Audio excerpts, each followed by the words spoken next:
Buenos días, de pie, por favor. La sentencia de vista ha declarado fundada la demanda del demandante, ordenando el otorgamiento de pensión de jubilación con el pago de pensiones devengadas e intereses.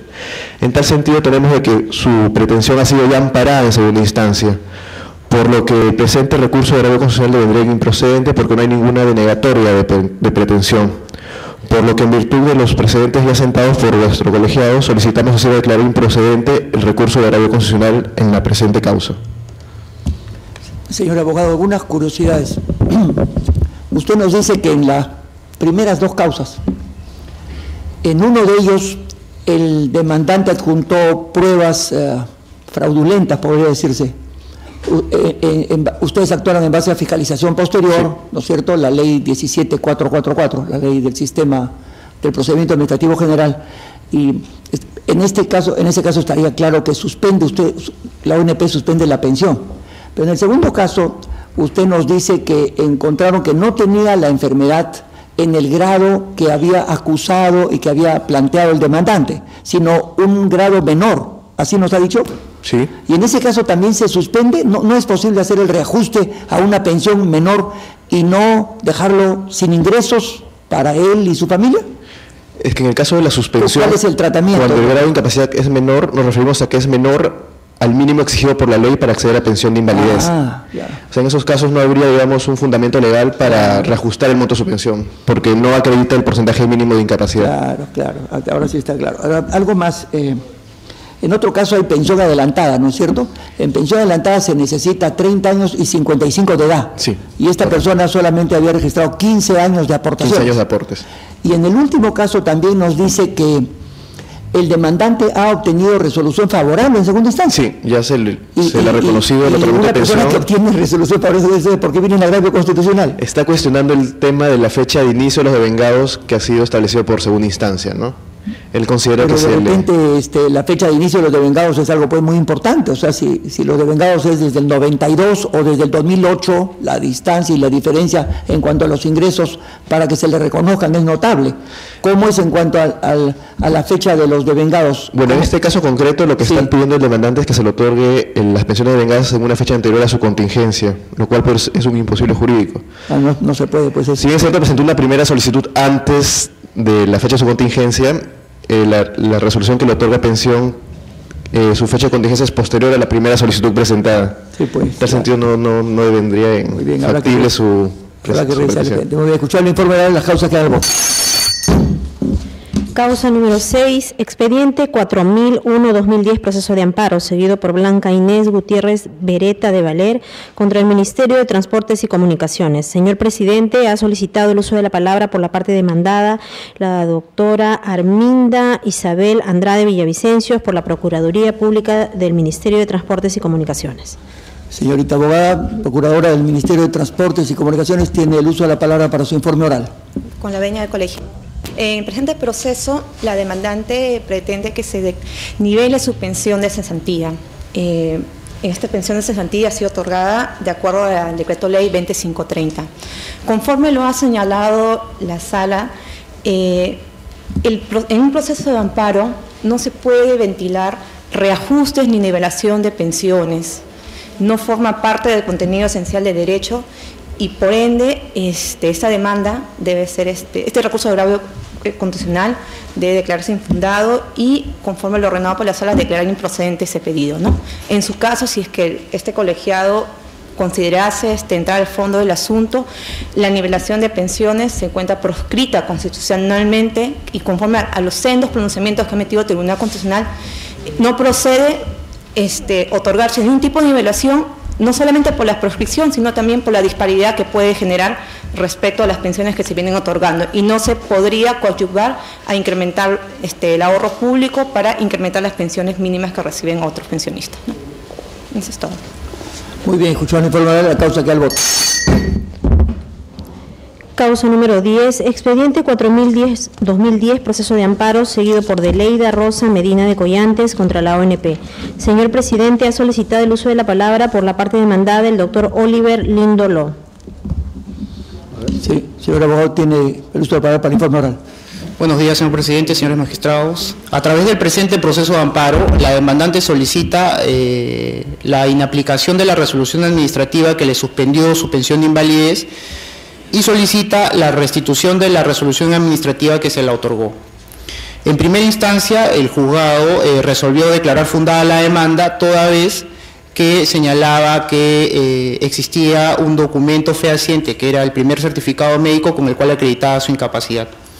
En segunda instancia, logramos adjuntar el certificado médico correspondiente obtenido del procedimiento de verificación posterior, del que ya se ha hablado anteriormente, y en el cual se acreditaba que el grado de incapacidad le impedía el goce de una pensión de invalidez. En esa medida, la Sala declaró improcedente la demanda. Existiendo ya reiterada jurisprudencia de vuestro tribunal respecto a la contradicción de certificados médicos en este tipo de causas, solicitamos que la resolución venida en grado sea declarada improcedente.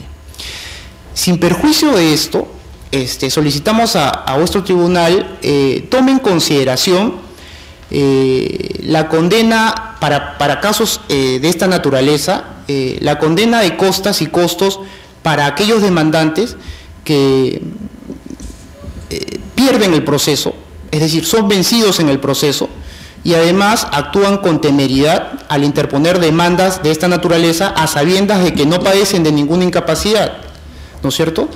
Como sucede, por ejemplo, en la provincia de Huaura, en donde se descubrió una organización mafiosa que obtenía pensiones de invalidez sin ton ni son, ¿no? Falsificando certificados médicos o corrompiendo a médicos, ¿no? En esa medida solicitamos que se considere la posibilidad de sancionar también a los demandantes que solicitan o que accionan o ejercen su derecho a acción sin tener la razón, ¿no? Perjudicando no solamente a ONP, sino también a la Administración de Justicia, ¿no? Que gasta sus recursos en demandas que no tienen sentido.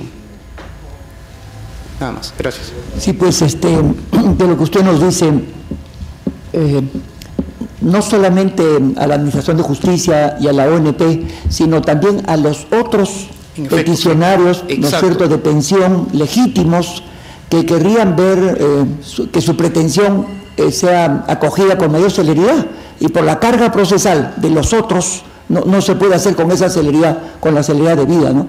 De tal que se va a tomar en cuenta la propuesta que usted está realizando, señor procurador. Muy bien, escucharle por oral la causa que al voto. Causa número 12, expediente 4014-2010, proceso de amparo, seguido por Epifanía Varillas Avendaño contra la ONP. Señor presidente, ha solicitado el uso de la palabra por la parte demandada la doctora Claudia Gabriela Monzón Díaz.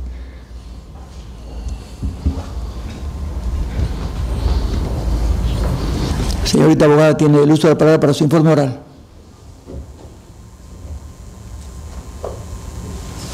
Buenos días, miembros del Tribunal Constitucional.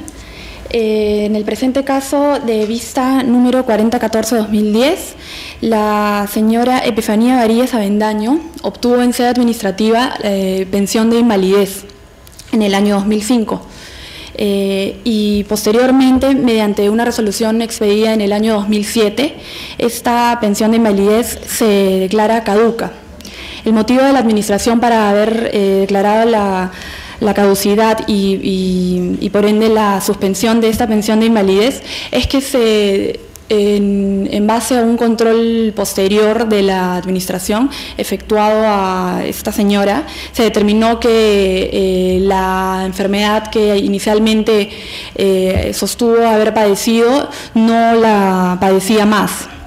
Y más aún se detectó que el certificado médico mediante el cual acreditó esta incapacidad no había sido expedido por una comisión médica evaluadora, como es ampliamente conocido, que es un requisito fundamental para la obtención de este tipo de pensión de invalidez. En ese sentido, en primera instancia se declaró infundada la demanda de la señora para que se le restituya su pensión de invalidez. La sentencia en venida en grado tiene el voto de 3 magistrados para que se confirme la sentencia de primera instancia y el voto de 2 otros miembros para que se revoque. Por los motivos expuestos, nosotros solicitamos que se confirmen los votos de los 3 magistrados que confirman la sentencia de primera instancia. Cuéntenos algo, o sea, quiere decir que hubo discordia en la sala. Así es. Y tuvieron que llamar a otro magistrado, que el otro magistrado puso el 2-2 y después a un segundo magistrado para recién poner el 3-2.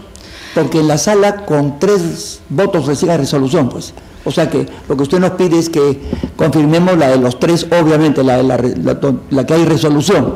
Pero el asunto, al parecer, no es tan fácil, porque 2 magistrados en distintos momentos han estado porque se revoque la de primera instancia y se le conceda la pensión de invalidez. Sí, correcto. De invalidez. Que usted nos cuenta además que la enfermedad que tenía ya no la tenía más. ¿Qué tipo